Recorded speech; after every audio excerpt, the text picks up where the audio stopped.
أشهد أن لا إله إلا الله وحده لا شريك له وأشهد أن محمدا عبده ورسوله أما بعد فأعوذ بالله من الشيطان الرجيم بسم الله الرحمن الرحيم الحمد لله رب العالمين الرحمن الرحيم مالك يوم الدين إياك نعبد وإياك نستعين اهدنا الصراط المستقيم صراط الذين أنعمت عليهم غير المغضوب عليهم ولا الضالين.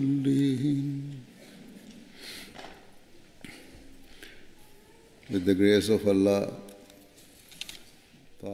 আল্লাহ তাআলার কৃপায় আপনারা আবার ওয়াকফ ইজতেমা একত্রিত হয়েছেন, ন্যাশনাল ইজতেমায় একত্রিত হয়েছেন যুক্তরাজ্যের। আমি আশা করি আপনারা সবাই এই ইজতেমার বিভিন্ন অনুষ্ঠান থেকে উপকৃত হয়েছেন। যে সমস্ত অনুষ্ঠান হয়েছে সেগুলো থেকে লাভবান হয়ে থাকবেন আপনারা, এটি আমার প্রত্যাশা। অন্যান্য যুক্তরাজ্যের অন্যান্য আহমদী মেয়েদের ন্যায় আপনারাও পাশ্চাত্যের সমাজে বড় হয়েছেন, কিন্তু আপনারা তাদের থেকে একটা বিশেষ দৃষ্টিকোণ থেকে স্বতন্ত্র পদমর্যাদা রাখেন। তা হলো আপনাদের জন্মের পূর্বে আপনাদের পিতামাতা আপনাদের ভবিষ্যৎ জীবনকে আপনাদের বিশ্বাস এবং ধর্মের জন্য উৎসর্গ করেছেন।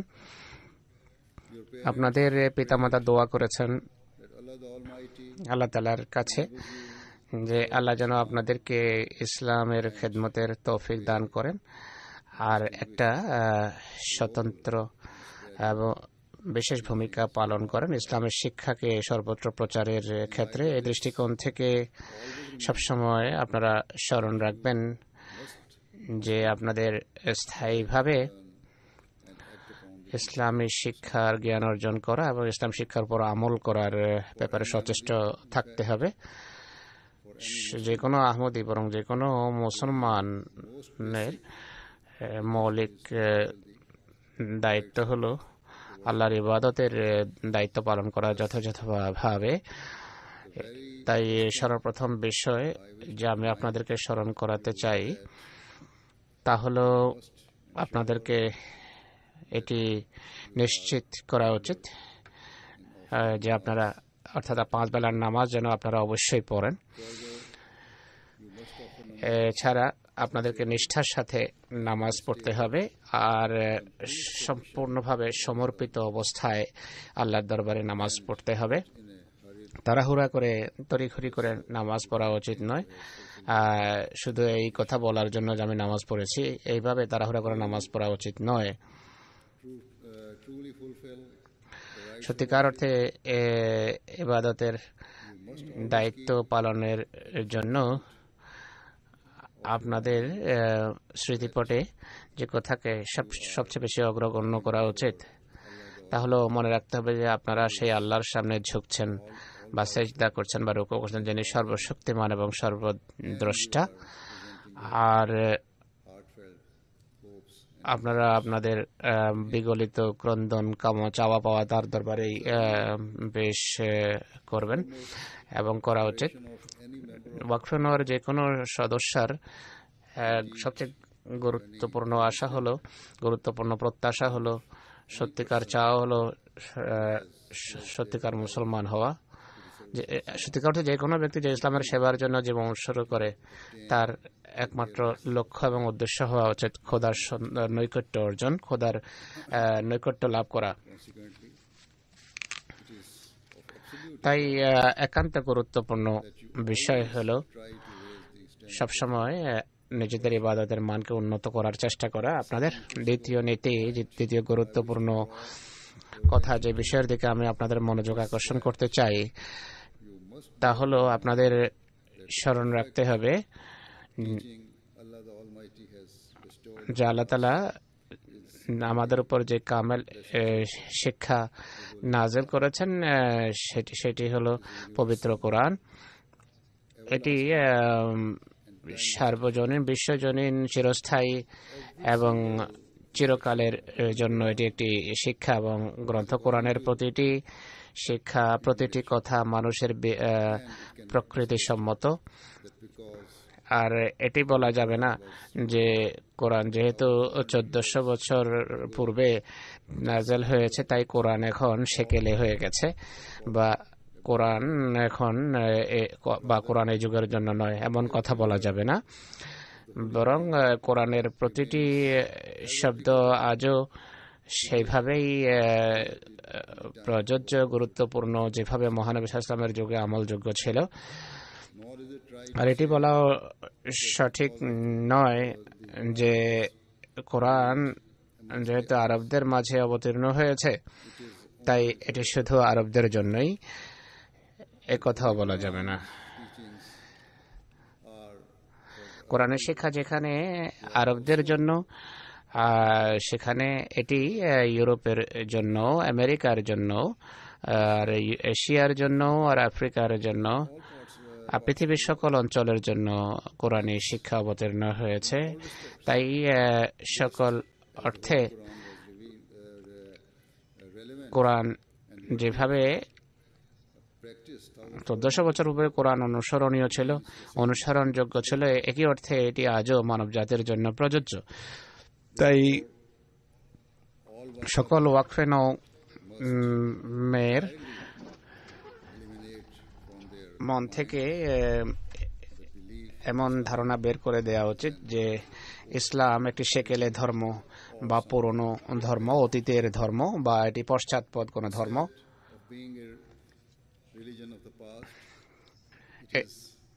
এটি অতীতের ধর্ম নয়, বরং এটি আজকের ধর্ম এবং ভবিষ্যতের ধর্ম, এবং কিয়ামত পর্যন্ত সকল যুগের জন্য প্রযোজ্য শিক্ষা, এটি প্রযোজ্য ধর্ম।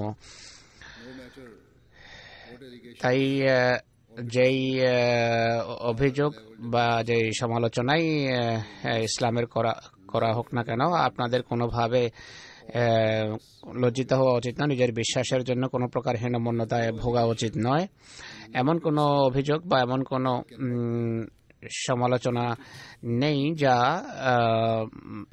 খণ্ডন করা যায় না কোরআনের শিক্ষার আলোকে। সত্য কথা হলো আল্লাহ তাআলা এমন সকল অভিযোগ বা আপত্তি যা ইসলামের বিরুদ্ধে করা হয় তার উত্তর দিয়েছেন কোরআনে। সেই আপত্তি অমুসলিম করুক বা অন্যরাই বা ধর্মবিহীন লোকেরাই করুক না কেন, বা ধর্মহীনরাই করুক না কেন। এছাড়া আমরা পরম সৌভাগ্যবান যে এই যুগে হযরত মসিহ মউদ আলাইহিস সালাতু ওয়াস সালাম আমাদেরকে কোরআনের সত্যিকার অর্থ এবং মর্ম সম্পর্কে অবহিত করেছেন। আর এর যে ইন্টেলেকচুয়াল অস্ত্র আছে সেই অস্ত্র তাদের বিরুদ্ধে ব্যবহার করা শিখিয়েছেন যারা ইসলামের উপর আপত্তি করে বা ইসলামের বিরুদ্ধে কথা বলে। তাই কোরআনের গভীর অর্থ বোঝার জন্য, অন্তর্নিহিত অর্থ বোঝার জন্য আপনাদের জন্য আবশ্যক হলো হযরত মসিহ মউদের পুস্তক পুস্তিকা পড়া, পাঠ করা, একই সাথে জামাত অন্যান্য যে বই পুস্তক ছাপে সেগুলো পড়া এবং পাঠ করা।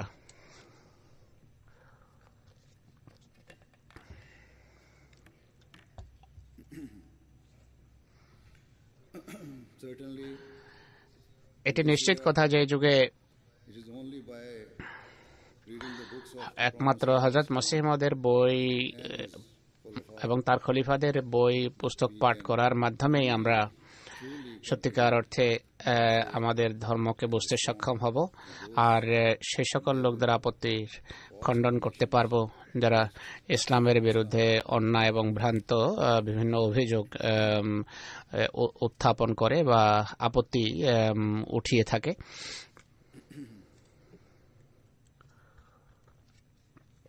বা আপত্তি করে থাকে ইসলামের বিরুদ্ধে, সেগুলো আমরা মুসলিমদের বইয়ের মাধ্যমে খণ্ডন করতে পারবো। আপনাদের অনেকেই এখন কৈশোরে আছেন, কৈশোর জীবন অতিবাহিত করছেন, যেভাবে রিপোর্টে উল্লেখ করা হয়েছে। আপনাদের কেউ কেউ সাবালিকা, আর নিজেদের সন্তান সন্ততি, আপনাদের সন্তান সন্ততিও হয়েছে। আপনারা এখন বোধ বুদ্ধির বয়সে উপনীত হয়েছেন, সাবালিকা হয়েছেন। তাই আপনাদের মাঝে এই অভ্যাস গড়ে তুলতে হবে, অর্থাৎ প্রতিদিন কিছু সময় আপনাদের মুসলিমদের এবং খলিফাদের বই পুস্তক পড়ার জন্য সময় বের করা উচিত।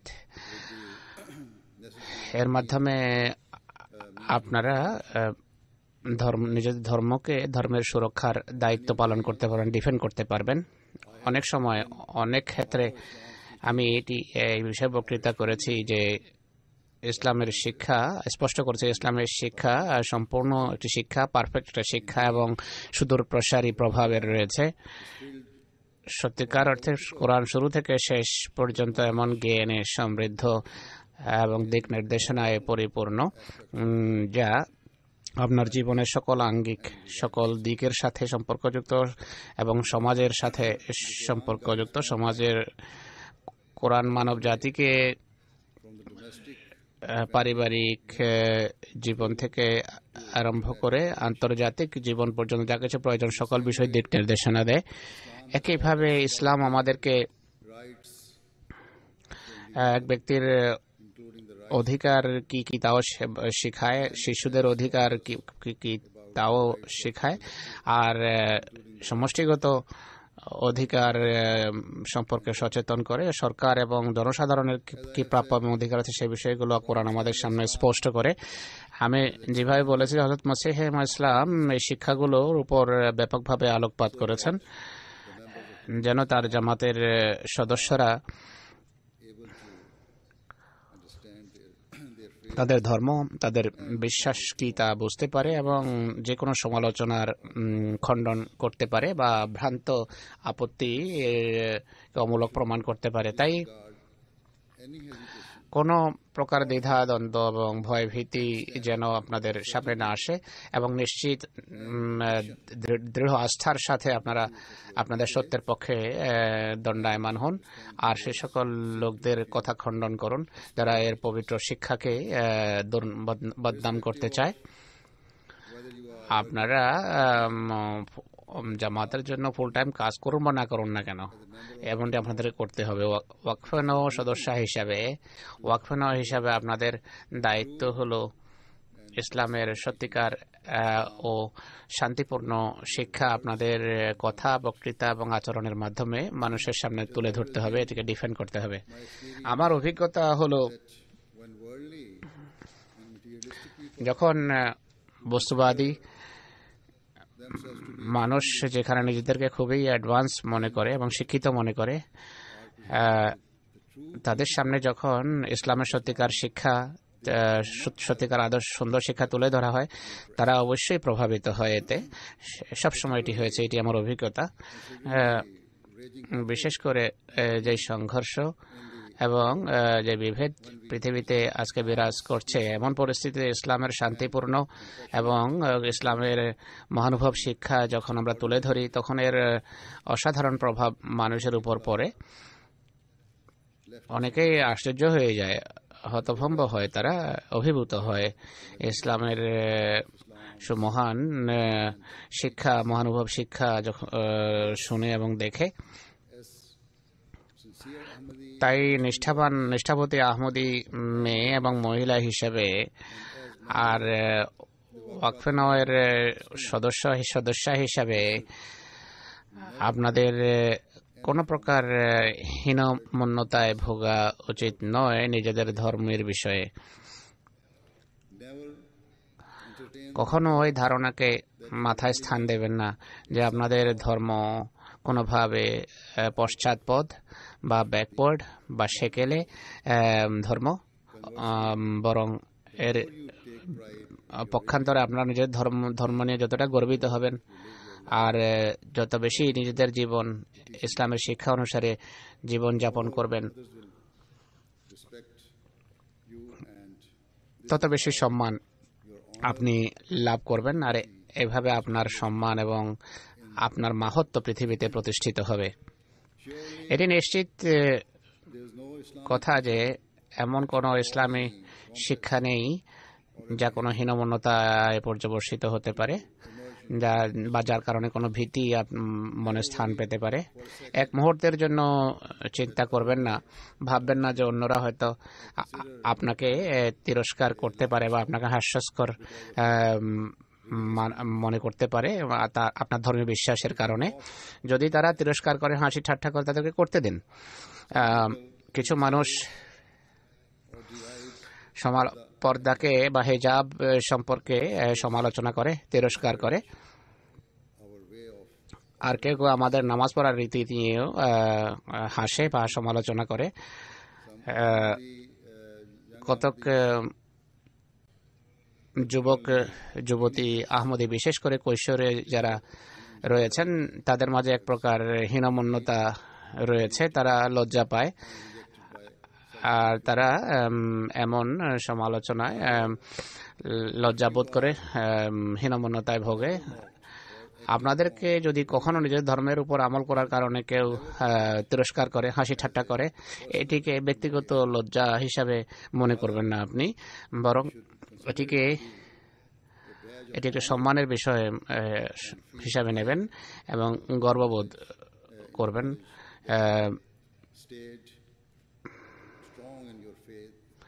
এই ধারণা করে যে আপনি আপনার বিশ্বাসের উপর দৃঢ়ভাবে প্রতিষ্ঠিত। ধৈর্য প্রদর্শন করা এবং নিজের মাথাকে উঁচু রাখা, এমন পরিস্থিতিতে মাথা উঁচু রাখা, এটি সত্যিকার অর্থে নিজের সম্মানকে সমুন্নত করার, আত্মসম্মানকে পৃথিবীতে প্রতিষ্ঠিত করার মাধ্যম। আমরা সৌভাগ্যবান যদি আমরা আমাদের মূল্যবোধকে না ভুলি। আজকে অধিকাংশ মানুষ, বিশেষ করে পাশ্চাত্যের অধিকাংশ মানুষ তাদের সত্যিকার ধর্মীয় পরিচিতি হারিয়ে বসেছে। এমনকি তারাও, যারা বিভিন্ন ধর্মের অনুসারী হওয়ার দাবি করে, তারাও এমনভাবে জীবনযাপন করে যা থেকে স্পষ্টভাবে বোঝা যায় যে তাদের ধর্মের সাথে তাদের কোনো সম্পর্ক নেই। পাশ্চাত্যের অনেক মানুষ, যুবক শ্রেণী, এখনো যদিও খ্রিস্টান হওয়ার দাবি করে, কিন্তু তাদের সংখ্যাগরিষ্ঠ শ্রেণী সত্যিকার অর্থে খ্রিস্টান ধর্মের শিক্ষার অনুসরণ করে না, আর তাদের ধর্মের সাথে বা চার্চের বা গির্জার সাথে কোনো সম্পর্কই নেই। সত্যিকার অর্থে ধর্মের প্রতি আগ্রহহীনতার কারণে, আজকের যুবক শ্রেণীর মাঝে ধর্মের প্রতি আগ্রহহীনতার কারণে পুরনো বা প্রবীণ যারা আছে, যাদের কিছুটা ধর্মের প্রতি আকর্ষণ আছে, তারা এই প্রবীণদের মৃত্যুর পর অনেক গির্জা আজকে পরিত্যক্ত অবস্থায় পড়ে আছে, যে কারণে এমন গির্জা বাজারে বিক্রি হয়ে যাচ্ছে। এমন গির্জাকে আজকাল বিক্রি করে দেয়া হচ্ছে গির্জায় যাওয়ার মানুষ না থাকার কারণে। তারা এটি বোঝে না যে একটা পবিত্র স্থান, ইবাদতের একটা পবিত্র স্থান বিক্রি করা এটি সামান্য বিষয় নয়, এটি সামান্য কোনো বিষয় নয়, এটি গুরুত্বহীন কোনো বিষয় নয়। এছাড়া তথাকথিত স্বাধীনতার নামে আজকের সমাজ নিজেকে খুবই উন্নত এবং প্রগতিশীল মনে করে, আর তারা বিশ্বাস করে যে তারা সভ্যতার পরম মার্গে পৌঁছে গেছে, তারা একান্ত সভ্য এটি মনে করে তারা। কিন্তু সত্যিকার অর্থে সেই সমাজ যে ধর্ম থেকে দূরে চলে যায়, সেই সমাজের নৈতিক অবক্ষয়ও একইভাবে ঘটতে থাকে। নৈতিকতার ক্ষেত্রে সমাজ সত্যিকার অর্থে সমাজের সত্যিকার অর্থে পচন ধরেছে। আল্লাহর সাথে সম্পর্ক ছিন্ন করার কারণে মানবতা ক্রমশ যে শালীনতা আছে মৌলিক স্বাধীনতা থেকেও দূরে সরে পড়ছে। দৃষ্টান্তস্বরূপ আধুনিক সমাজে শিশুরা দেখুন তাদের পিতামাতাকে সম্মান করে না, তাদের কথা মানে না। যে ন্যূনতম সম্মান যা শিশুর হৃদয়ে পিতামাতার জন্য থাকা উচিত বা জ্যেষ্ঠদের জন্য থাকা উচিত তা ক্রমশ হারিয়ে যাচ্ছে। এটিকে তারা বলে যে এটিও এক প্রকার স্বাধীনতা, এটিও এক প্রকার স্বনির্ভরতা। তথ্য থেকে ডেটা থেকে বোঝা যায় যে পিতামাতা যদি দৃঢ় হন সন্তানদের তরবিয়তের ক্ষেত্রে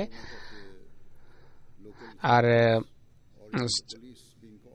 পিতামাতা যদি শক্ত ব্যবহার করে লোকাল অথরিটি হস্তক্ষেপ করে পুলিশকেও ডাকা হয়, এর ফলে পারিবারিক অখণ্ডতা হারিয়ে যাচ্ছে, পরিবার টুকরো টুকরো হয়ে যাচ্ছে। এটি কি কোনো সফলতা হলো যদি ছেলে মেয়েদেরকে সোশ্যাল কেয়ারে নিয়ে যাওয়া হয় বা স্থানীয় কর্তৃপক্ষ যদি হস্তক্ষেপ করে? এটি কি প্রগতির কোনো প্রমাণ? এটি কি উন্নতির কোনো লক্ষণ? এটি কি সবচেয়ে বড় প্রাপ্তি হলো আমাদের যুগের, আমাদের সময়ের? এখন দেরিতে হলো সমাজ এমন পূর্ণ স্বাধীনতার ক্ষতিকর দিকগুলো কিছুটা বুঝতে পারছে। দৃষ্টান্তস্বরূপ পরিবার ধ্বংস হতে দেখে আর শিশুদের মাঝে জ্যেষ্ঠদের জন্য সম্মানহীনতা দেখে পাশ্চাত্যের কোনো মানুষ এই সম্পর্কে নিজেদের উদ্বেগ এবং উৎকণ্ঠা ব্যক্ত করছে। এ বিষয়ে সবসময় স্মরণ রাখবেন যে সমাজের শান্তি সরাসরি পরিবারের শান্তির সাথে সম্পৃক্ত, সেই সমাজের পরিবারের সাথে সম্পৃক্ত। ঘরের শান্তি উন্নত নৈতিক মূল্যবোধের উপর প্রতিষ্ঠিত এবং পারস্পরিক শ্রদ্ধাবোধের উপর প্রতিষ্ঠিত। স্বামী স্ত্রীর মাঝে শ্রদ্ধাবোধ আর পিতামাতা ও সন্তান সন্ততির মাঝে শ্রদ্ধাবোধের উপর, এটি শ্রদ্ধাবোধ এবং স্নেহের উপর প্রতিষ্ঠিত। তাই সবসময় মাথায় আপনারা এটি মাথায় রাখবেন। ওয়াকফের সদস্য হিসাবে সবসময় আপনারা এটি স্মরণ রাখবেন যে আবশ্যকীয় বিষয় হল উন্নত নৈতিক চরিত্র আপনাদের চরিত্রে সজ্জিত হতে হবে। আপনারা শিশু হন বা কিশোরী হন বা প্রাপ্তবয়স্কা হন না কেন, সবসময় পিতামাতার প্রাপ্য অধিকার দিন, ভাই বোনের প্রাপ্য অধিকার দিন এবং অন্যান্য পরিবারের সদস্যদের প্রাপ্ত অধিকার দিন। যারা বিবাহিত তাদের শিশুদের বা সন্তান সন্ততি আর স্বামীকে শ্রদ্ধা স্নেহ এবং ভালোবাসার দৃষ্টি দেখা উচিত, তাদের প্রাপ্য অধিকার দিন। এটি নিশ্চিত করুন যে ঘর যেন সত্যিকার ইসলামী শিক্ষার আয়না হয়, ইসলামী শিক্ষা যেন ঘরে প্রতিফলিত হয়। আমি পূর্বে বলেছি যে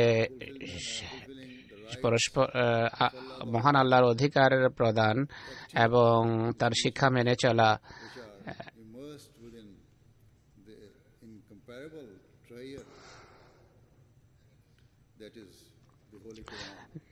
যাতে পবিত্র কোরআন পরিপূর্ণ, এইগুলো যেন আমাদের জীবনে প্রাধান্য পায়, অগ্রগণ্য হয়। তাই কোরআন করিম আপনাদেরকে অবশ্যই কোরআন করিম পড়া উচিত। হযরত মসিহ মওউদের তাফসীর পড়া উচিত আলাইহিস সালাম, আর একইভাবে তার খলিফাদের তাফসীর পড়া উচিত। আর এই বিষয় নিয়ে গর্বিত হন যে আপনারা এক জীবন্ত খোদার ইবাদত করেন আর আপনারা এক মহান রাসূল সাল্লাল্লাহু আলাইহি ওয়াসাল্লামের অনুসারী, যার শিক্ষা ইনশাআল্লাহ চিরকাল পৃথিবীতে প্রতিষ্ঠিত থাকবে।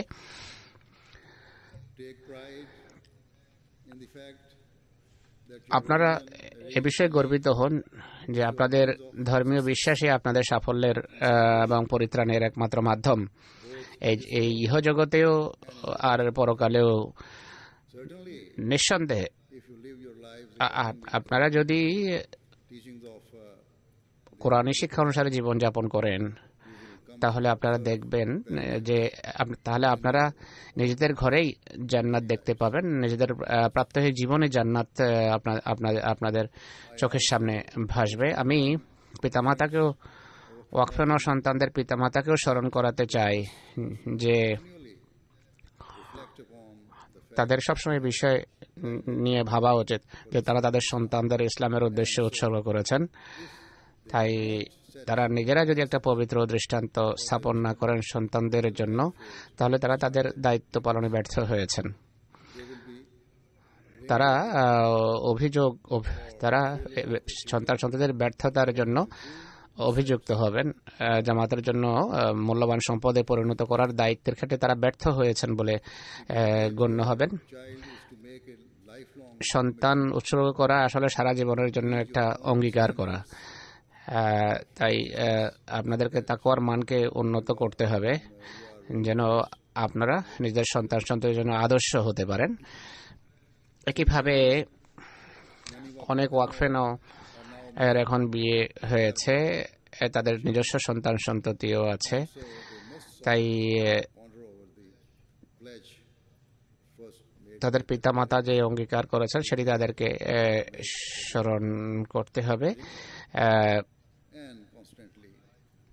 আর তাদের সবসময় নিজেদের সন্তানদেরকে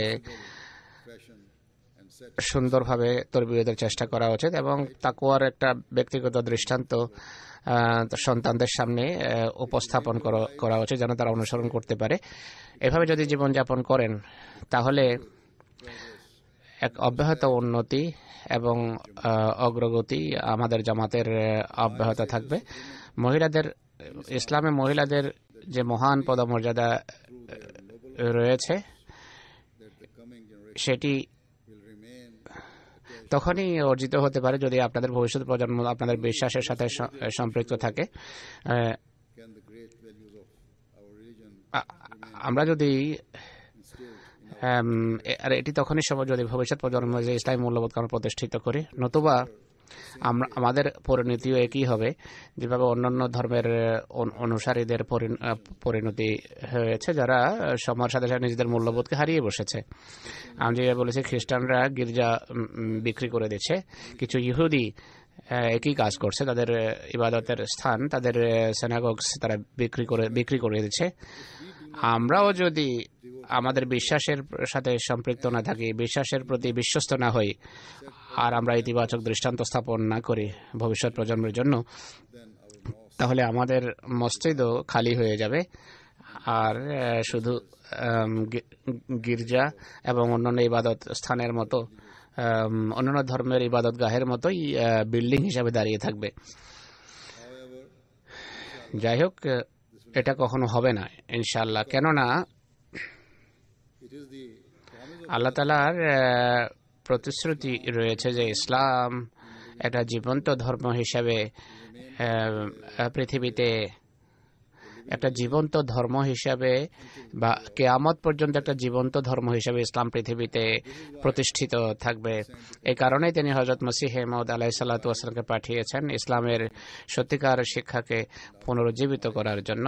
আর তার ইন্তেকালের পর খেলাফত ব্যবস্থা আল্লাহ তাআলার ফজলে আল্লাহ তাআলা পুনঃপ্রতিষ্ঠিত করেছেন। এটি কখনো হবে না যে আমাদের মসজিদ বিক্রি হবে বা আমাদের জামাতের উন্নতি থেমে যাবে, এটি কখনো হবে না। কিন্তু তা সত্ত্বেও সেই সমস্ত আহমদি যারা দায়িত্ব পালন অবহেলা করে আর যারা তাদের বিশ্বাসের উপর আমল করে না, এমন লোকদের জন্য আক্ষেপ হবে, তাদের ভবিষ্যৎ প্রজন্ম এই বস্তুবাদী জগতে হারিয়ে যাবে। তাই আহমদি নারী হিসেবে, আহমদি মহিলা হিসেবে, আহমদি মেয়ে হিসেবে, মা এবং কন্যা হিসাবে আর ওয়াকফে জিন্দেগি হিসাবে আপনাদেরকে আপনাদের যে দায়িত্ব আছে সেটি বুঝতে হবে, যে দায়িত্ব এবং কর্তব্য বুঝতে হবে। আপনারা জামাতে ফুল টাইম কোনো বিভাগে কাজ না করলেও আপনারা সবাই ওয়াকফে জিন্দেগি, এটি মনে রাখতে হবে। তাই আপনাদের ধর্মীয় জ্ঞান বৃদ্ধির চেষ্টা করতে হবে যেন আপনারা আপনাদের বিশ্বাসের উপর প্রতিষ্ঠিত থাকতে পারেন আর আপনাদের সন্তানদের মাঝে যেন ইসলামী মূল্যবোধকে আপনারা সঞ্চালিত করতে পারেন। আপনারা মুত্তাকি হন, সবচেয়ে উন্নত নৈতিক মূল্যবোধ উপর প্রতিষ্ঠিত হন, ইসলামের রীতি মেনে চলুন এবং উত্তম মুসলমান হওয়ার, ভালো মুসলমান হওয়ার চেষ্টা করুন। প্রত্যেক দিন, জীবনের প্রতিটি দিন আপনাদেরকে এমনটি করতে হবে। কেবল তবেই ensure আমরা এটি নিশ্চিত ভাবে বলতে পারি যে আমাদের প্রজন্ম, আমাদের ভবিষ্যৎ প্রজন্ম, আমাদের শিশুরা নিরাপদ হাতে, এবং তারা আমাদের জামাতের জন্য গর্বের কারণ হবে। always সবসময় স্মরণ রাখবেন that for যে believing মোমেন পুরুষ এবং মোমেন নারীর জন্য আবশ্যক হলো তাকওয়াকে অগ্রগণ্য করা, তাকওয়াকে সামনে রাখা। এর অর্থ হলো attaining সকল প্রকার পুণ্য এবং নেকি করার চেষ্টা করা। তাই সবচেয়ে সত্যবাদী, সবচেয়ে পরিশ্রমী এবং সবচেয়ে বিশ্বস্ত ইসলামের সেবিকায় পরিণত হওয়ার চেষ্টা করুন। নিজেদের সারা জীবনের দায়িত্ব হিসাবে এটিকে নিন যে আপনারা ইসলামের সত্যিকার শিক্ষা প্রচার করবেন। আল্লাহ তাআলা আপনাদের সবাইকে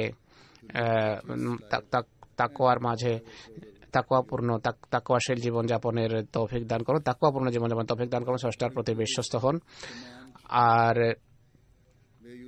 আপনারা তার নির্দেশ অনুসারে আপনাদের ভবিষ্যৎ প্রজন্মকে সেভাবে লালন পালন করুন যারা আপনাদের কোলে লালিত পালিত হচ্ছে।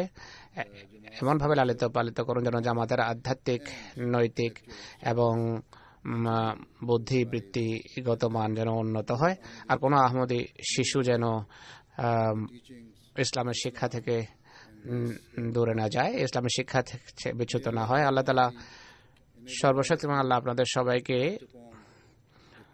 ইসলামের সত্যিকার শিক্ষার উপর আমল করার তৌফিক দান করুন, আর ইসলামের এবং আহমদের উজ্জ্বল নক্ষত্রে আপনারা পরিণত হন, আর আপনারা যেন আমাদের জামাতের জন্য ক্রমাগতভাবে গর্বের কারণ হন। এখন আমার সাথে দোয়ায় যোগ দিন।